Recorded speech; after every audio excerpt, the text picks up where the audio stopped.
Shu ishlarni qilsangiz, siz kamroq ishlashni boshlaysiz va biznesingiz baravariga ko'proq daromad qilishni boshlaydi. Ko'p tadbirkorlar nima deb o'ylashadi? Agar men ko'proqgina ishlasamgina, o'shandan keyingina men ko'proq daromad qilishni boshlayman. Lekin aslida bu noto'g'ri. Xuddi shuni teskarisi to'g'ri deb aytsak bo'ladi. Agar biznes bir kishiga bog'lanib qolsa, ya'ni tadbirkorning o'ziga bog'lanib qolsa, u qanchalik ko'proq ishlamasin, biznesi bir joyda qotib qoladi. Balkim pastga cho'kadi ham desak bo'ladi. Chunki tadbirkorning vaqt resurslari cheklangan. Kuniga atigi 24 soat bor. Energiya ham cheklangan. Vazifalar esa cheksiz. Ya'ni biznesingiz o'sgan sari ular ko'payib boraveradi. Siz o'zingiz ko'p narsani eplay olmaysiz. Sizda o'zingiz chegarangiz bor. Bundan tashqari, sizga katta jamoa ham kerak emas.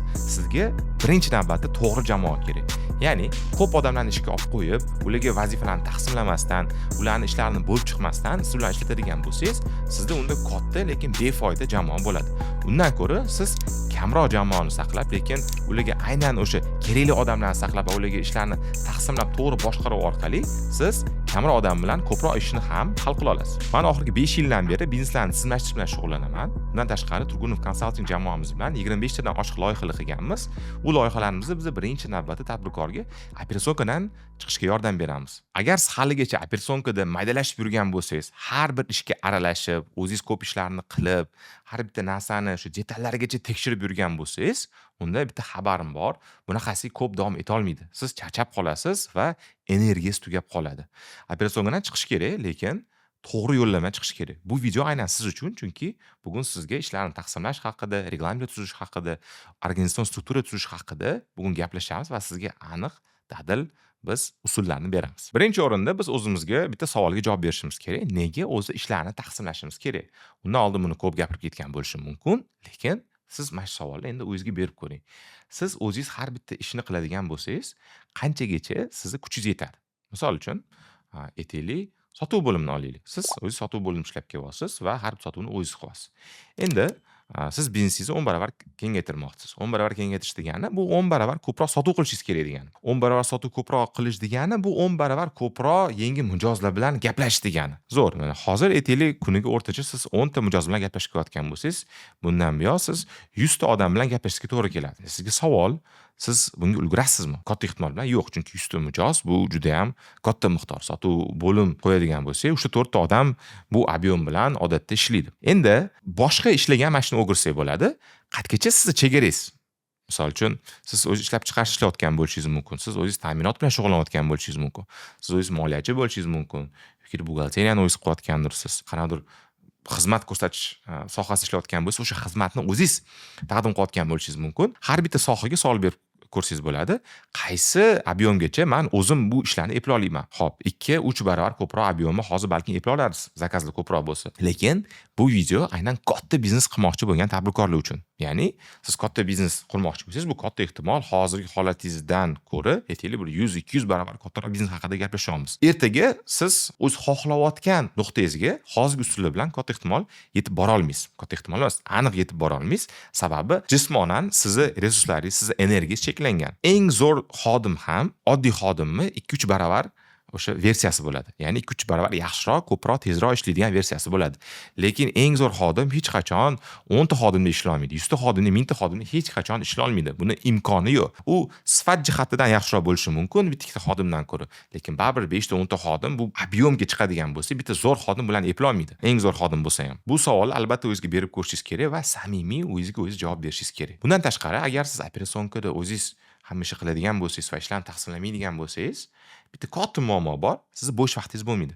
Tadbirkor birinchi navbatda bu strateg, u fikrlaydi, u qanaqadir o'sha biznesni o'zgartirib tashlaydigan qarorlarni qilish kerak va kompaniyaga doim yengillik olib kelish kerak. Endi tasavvur qiling, siz kuniga 8 soat, 10 soat, 12 soat ishlayotgan bo'lsangiz, umuman dam olmasdan ishlayotgan bo'lsangiz, unda kim yangi ideyalarni olib keladi? Sizda vaqt yo'q fikrlashga. Siz doim operatsiyonkadasiz. Tadbirkor qo'pol qilib aytganda zerikishni bilish kerak. Ya'ni uyda o'tirish kerak, ideyalar yo'q bo'lsa, dam olish kerak bo'lsa. Qatgadir o'sha dam olish joylariga chiqib ketsin yoki kafelarga borib o'z tafakkur qilsin, ko'chada askincha peshqo'm yursin 2-3 soat. Shu holatlarda, tadbirkor zerikkan holatlarda kerakli muhim ideyalar chiqishni boshlaydi. Lekin siz buni taqsimlamasangiz, unda shu zo'r fikrlarga sizni vaqtingiz bo'lmaydi, chunki siz doim bandsiz. Buni tasdiqlaydigan keyslar juda ham ko'p.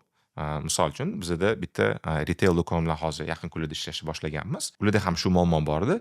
Ish taqsimlanmagan hisobiga ularda doim vaqtlari bo'lmagan. Lekin biz o'sha reglamentni tuzib, org struktura qilib va ishlarni taqsimlab chiqqanimizdan keyin, delegирование qilganimizdan keyin ularda bo'sh vaqt paydo bo'ldi. Bo'sh vaqtda esa ular ko'proq dam olishni boshladilar va biznes haqida, uni kelajagi haqida o'ylashni boshladilar. Undan oldin ular ko'p o'sha tochkalarga borardilar, doim o'sha operatsiyonkada qatnashib, tekshirib yurardilar. Hozir esa ofisda ko'proq vaqt o'tkazganlarning hisobiga ular aynan biznesning kelajagiga qilish kerak bo'lgan ishlar bilan hozir shug'ullanishni boshladilar va o'zlariga ham bu holat ancha yoqib kelyapti, chunki muhim analizlarni qildilar. Qayerda pul aylanyapti, qayerda pul qotib qolyapti, shularni analiz qilishni boshladilar va mana shu qarorlar o'z xarajatlarini ancha yaxshiroq oqlashni boshladi. Xo'p, endi ikkinchi qismga o'tamiz. Bu qismda bitta narsani qarab chiqishimiz kerak. Nega o'zi odamlar ko'pincha ishlarni taqsimlay olmaydi? Ya'ni nega ko'pchilik ahamiyat bergan bo'lsangiz, tadbirkorlarni o'sha mashhur gaplaridan, bular hech narsani eplay olmaydi. Bularga bersam buni qila olishmaydi yoki mendan tashqari bu ishni hech kim qila olmaydi degan fikrlar bilan yurishadi. Albatta, men aytmayapman, misol uchun, siz qaysidir ishni aytaylik 10 dan 10 ga bajarsiz, o'rningizga xodim qo'yasiz va o'sha xodim ham 10 dan 10 ga bajarib ketadi demayapman. Katta ehtimol bilan bunaqa bo'lmaydi. Biznesni eng nimasi bo'ladi, eng samarali, eng kuchli xodimi bu tadbirkor o'zi bo'ladi. Biznesni boshlang'ich jarayon. Lekin yana bir marta aytib ketaman. Siz kengaymoqchisiz. Siz hozir qilayotgan ishlaringizni 100 barobar kattaroq qilmoqchisiz. Shuning uchun sizga 10 dan 10 ga bajaradigan xodim kerak emas. Sizga aytaylik 10 dan 7 ga 7,5 ga 8 ga balkim bajaradigan xodim topsangiz ham unga topshirib qo'yib qo'ysangiz bo'ladi. Nega ko'pchilik ishni topshira olmaydi? Buni yagona sababi, ya'ni eng muhim, fundamental buni sababi aslida bu mental bloklar. Tadbirkorlar, o'sha biznesga endi kirgan tadbirkorlar, ular ko'pincha undan oldin biznes qilmagan bo'ladi. Ayniqsa mana kichkina tadbirkorlar yoki o'zi mutaxassis bo'lib turib, zakazlari ko'payib ketib, firma ochib qo'yib, ozgincha xodimlarni olib ishlatishni boshlagan tadbirkorlar, ularda tajriba katta emas, ular ko'p xodim hali ishlatmagan va ularni xayolida hali birovga topshirib ishni hal qilish mumkinligi o'zi qanaqadir noreal tuyuladi. Misol uchun, agar mutaxassis o'zi biznes yuritayotgan bo'lsa, u birinchi navbatda qaror chiqarishdan oldin u o'zini tajribasini qarab chiqib, keyin qanaqadir qaror chiqaradi. Ya'ni miyasida u tajribasi bo'ladi-ku. Tajribasida qanaqa bo'lgan? U o'zi xodim bo'lib ishlab yurgan yoki frilanser bo'lib yurgan. Unga zakaz tushgan yoki unga qanday vazifa tushgan, u o'zi mana shu vazifani bajargan, topshirgan va bo'ldi, mana shu yaxshi chiqdi degan gaplarni eshitgan. Undan oldin agar bo'lim rahbari bo'lmasa, boshqalar orqali o'z vazifalarini bajarmagan bo'lsa, unda katta ehtimol mana shu blok bo'ladi. Ya'ni qanday qo'rquv, ishonmaslik, ya'ni kimgadir bersam u qila olmaydi, u mendagi aqlli emas. Buni qaysidir ma'noda psixologiyaga agar keladigan bo'lsak, buni kibrga ham solsak bo'ladi. Nega buni aytyapman? Bu yerda aytaylik, ong ostida shunaqa fikr shakllanganki, men zo'rman, men buni yaxshi qilaman, boshqalar esa mendagi yaxshi emas degan fikrlar yotgan bo'lishi mumkin. Agar sizda hozir mana shu gaplarni aytayotgan bo'lsam, qanaqadir himoya reaksiyasi boshlandi, nima deyapti o'zi deyotgan bo'lsangiz, balkim shu narsa sizda ham bo'lishi mumkin. Shuning uchun agar shunaqa mental bloklar bor bo'lsa, iltimos, защитный pozitsiya deyiladi-ku, himoyaga tura olmanglar, buni to'g'rilasanglar, faqatgina sizlarga katta plus bo'ladi. Ya'ni bir narsani tushunishimiz kerak, bizdan yaxshilar juda ham ko'p. Qaysidir ishni qilyapmizmi, bizdan buni zo'rroq qiladiganlar juda ham ko'p. Balkim shu odamlar hozir bizning jamoamizda ham bo'lishi mumkin. Bizda ikkita variant bor: ishonish, ishonmaslik. Agar siz ularga ishonsangiz, ular qilishi mumkin va qila olmasligi ham mumkin. Buni tan olaman. Umuman eplolmaydigan xodimlar bor yoki yaxshilamaydigan xodimlar bor. Buni tan olamiz.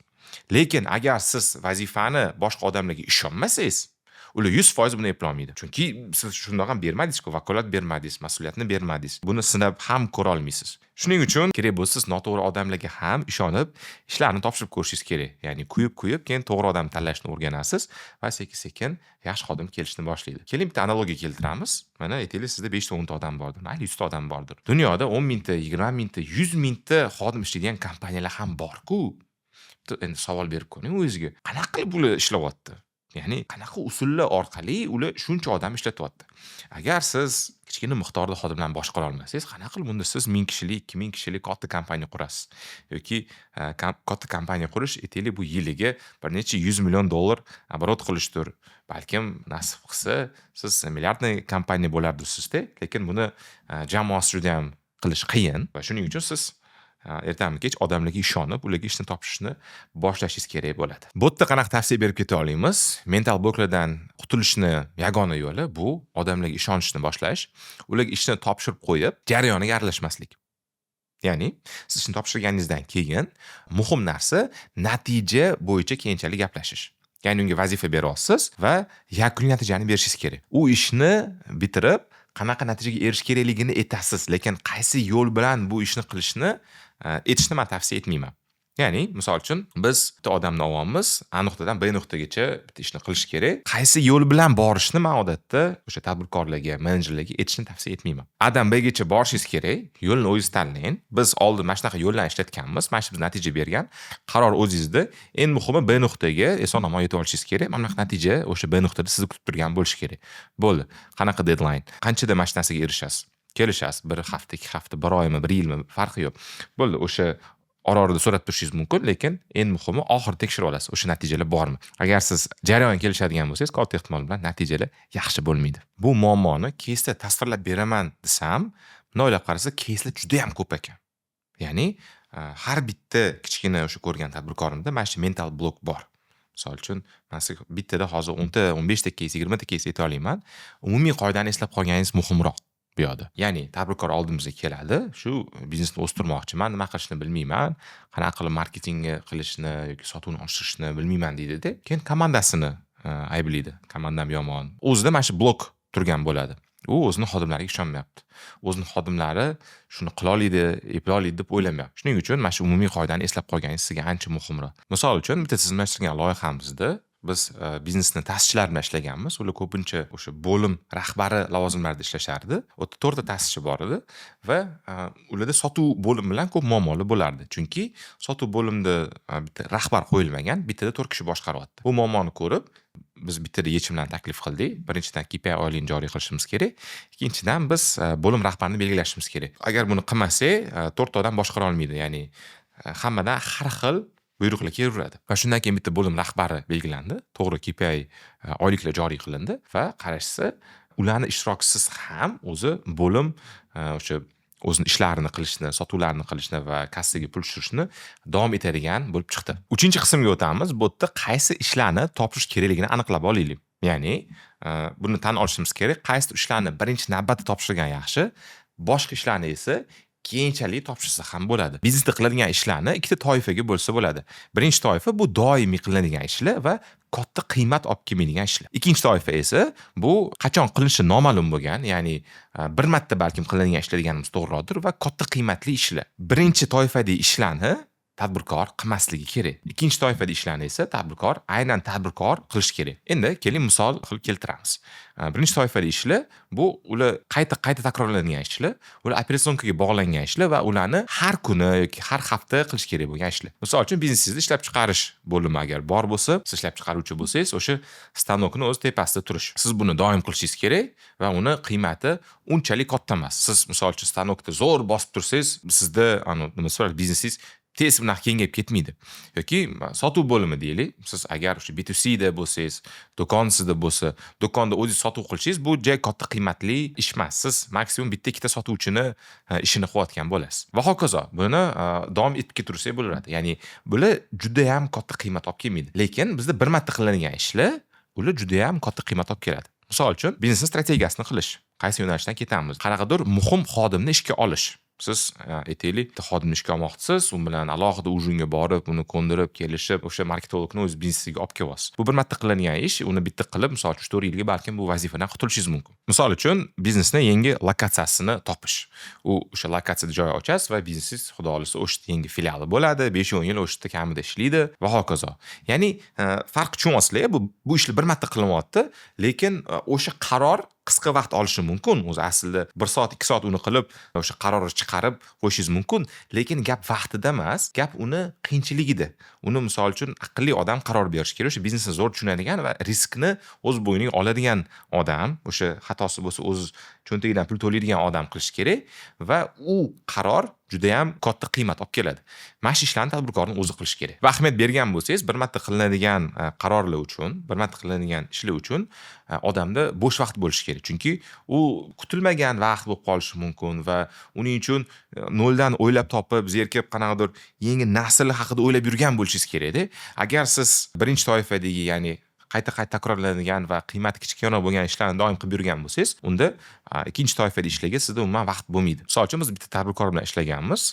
Ularda call center orqali sotuvlar amalga oshirish biznesi edi. Ular onlayn dostavka bilan ishlashardi. 20 taga yaqin sotuvchisi bor edi.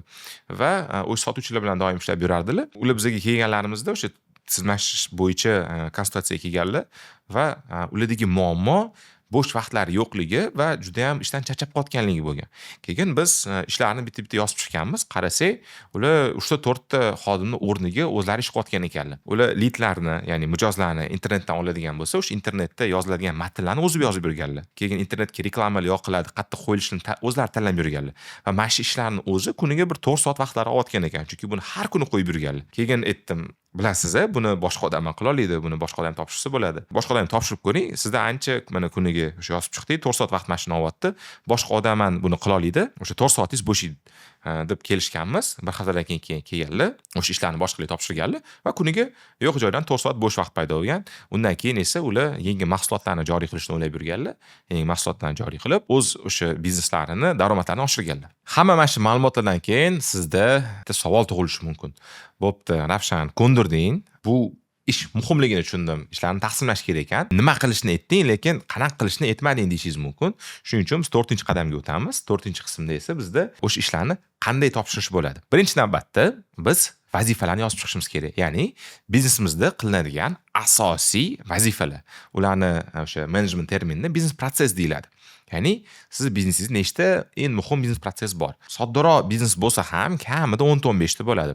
Murakkabroq bizneslarda, ya'ni 20-30 ta xodim ishlaydigan bizneslarda allaqachon bir 30 ga, 25-30 ga yaqin biznes protsesslar bo'ladi. Ya'ni katta kompaniyalarda albatta bu 100 ga yaqin biznes protsesslar, ya'ni jarayonlar murakkablashgan, mahsulotlar ko'paygan, o'sha har xil usullar orqali ular mahsulot yetkazib beradigan bo'lsa, biznes protsesslar ko'payib ketaveradi. Sizda esa hali undan oldin qilmagan bo'lsangiz, asosiy o'zingiz biznesingizda qiladigan o'sha jarayonlarni, vazifalarni yozib chiqing. Misol uchun, mahsulotni ishlab chiqarish, uni upakovka qilish, uni tekshirish, uni mijozga yetkazib berish, uni sotish, moliyasini qabul qilish, keyin o'sha kassani topshirish va hokazo. Shunga o'xshagan narsalar. Qattiq yig'ishtirish bo'lishi mumkin. Har bitta o'sha biznesingizda qiladigan vazifalarni yozib chiqing. Bo'ldi, mana xudo olsa sizda ham 15 ta 20 ta vazifa chiqdi. Endi nima qilamiz? Bu bizning biznes protsesslarimiz bo'lsa, biz mana shu biznes protsesslarni taqsimlashimiz kerak. Lavozimlarga. Ya'ni hali kimga topshirishni va nimani topshirishni aytmayapman. Biz undan oldin lavozimlarni o'ylab topishimiz kerak. Ya'ni bizning biznesimizda qanaqa lavozimlar bor? Chunki ko'pincha qanaqa bo'ladi? Bizga xodim kerak deymiz. Xodim ishga olib qo'yamizda, unga bitta dona vazifa berib qo'yamiz. Bu vazifa esa haftasiga 10 soat oladi. Biz esa bitta xodim ishga olsak, kamida 40-50 soatli vazifalar unga chiqarib berishimiz kerak. Shuning uchun bitta xodimni olib qo'yib, unga kam vazifa berib qo'ygandan ko'ra, undan ko'ra biz lavozimni o'ylab topaylik. Va o'sha lavozimda o'sha biz undan oldin yozib chiqqan biznes protsesslarimizni kirib chiqaylik. Ya'ni qanaqa ishlar bor? O'sha ishlarni bitta kiritamiz va umumiy qilib olganda 30 soatdan 50 soatgacha bitta lavozimga ajratishimiz kerak. Bu degani bir haftada bitta xodimingiz kamida 30 soat ishlasin. 50 soatgacha olib chiqsa bo'ladi agar qanaqadir yaxshi pul to'lanadigan va muhim ish bo'lsa. Lavozimlar bo'lib chiqamiz. Mana shu yerda hozir ekranda olib chiqamiz. Bu bizning reglamentlarimiz. Mana bu yerda omborchi bor. Bu yerda aytaylik, yetkazib beruvchi, dastavshik bor, bu yerda ta'minotchi bor, sotuvchi bor. Va bu yerda ularning lavozimlari yozilgan.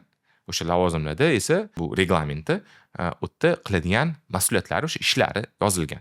Va mana shunaqa lavozimni o'ylab chiqqanimizdan keyin bularni biz sekin bitta org strukturaga o'giramiz. Ya'ni biznesda qanaqa lavozimlar bizda o'zi bor va kimga bo'ysishini belgilab chiqamiz. Biznesimizni shunaqa strukturasi aniq bo'lganidan keyin, qanaqa ishlar bor, o'sha ishlarni kim qilish kerakligini aniqlaganimizdan keyin sekin mana shu lavozimlarga biz o'zimizni biznesimizdagi mavjud xodimlarni o'girib chiqsak bo'ladi. Bu yerda esa biz 5-qismiga o'tamiz.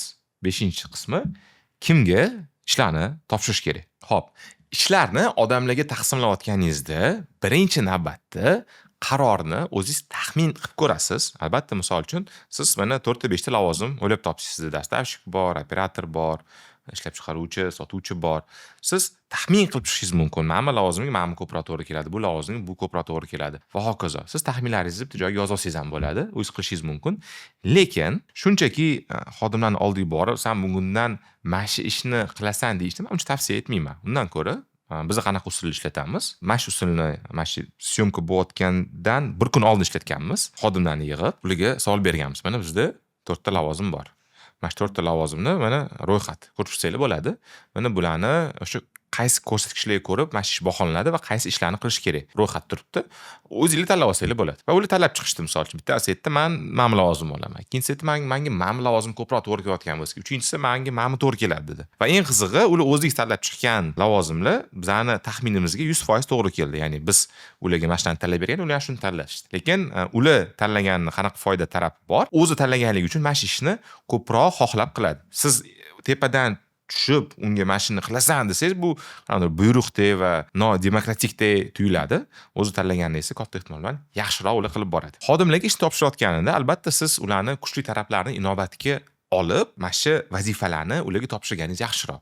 Misol uchun, kimdir ko'proq kommunikatsiyaga yaxshi, kimdir esa fokusga yaxshi, ya'ni bir joyda o'tirib ba'zi ishlarni yaxshiroq qiladi. Kimdir esa bir joyda o'tirsa tez zerikib qoladi. Uni ishi kreativ bo'lishi kerak, qayta takrorlamasligi kerak va u misol uchun umuman tizimsiz odam. Shu o'zingizni lavozimlaringizni siz tahlil qilib ko'ring. O'zi qanaqa plus-minus odam bo'lishi kerak. O'sha lavozimga o'zingizni bir kun qo'yib ko'ring. Kerak bo'lsa, o'zingiz o'sha lavozimda bir kun ishlab ko'ring va taxmin qilishingiz mumkin. Keyin misol uchun, bu lavozimda faqat mijozlar bilan gaplashish kerak ekan, u chakkaga baquvvat odam bo'lishi kerak ekan, chunki doim mana telefonda bo'ladi mijozlar bilan, uni kutib olib, choy berib, juda ham o'sha odamlar bilan suhbatlashishni yaxshi ko'rish kerak ekan. Keyin ikkinchi lavozimni qilib ko'rasiz. Bu yerda faqat o'tirish kerak ekan-ku, hamma joyim og'rib ketdi, botib ketdi.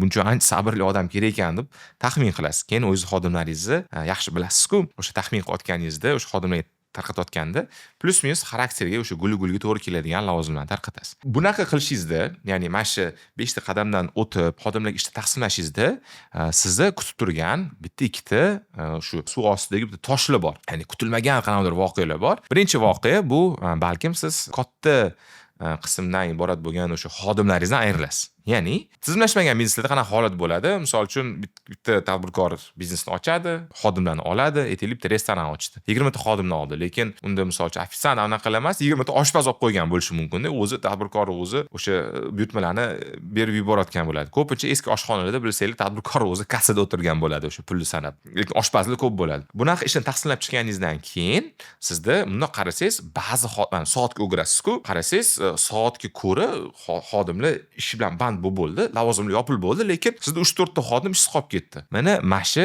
sizni ekonomiyangiz bo'ladi. Ya'ni mana shu sizni foydangiz bo'ladi. Aslida siz aytaylik 20-30 million ko'proq foyda qilishingiz kerak, lekin mana shu 20-30 million pulingizni yoki balkim ancha ko'proq puldir, siz xodimlarga kerak emas oylik sifatida berayotgan bo'lishingiz mumkin. Bu misol uchun sal adolatsiz eshitilayotgan bo'lishi mumkin. Ya'ni qaysidir xodimlarni ishdan haydashimiz kerak deyapmiz.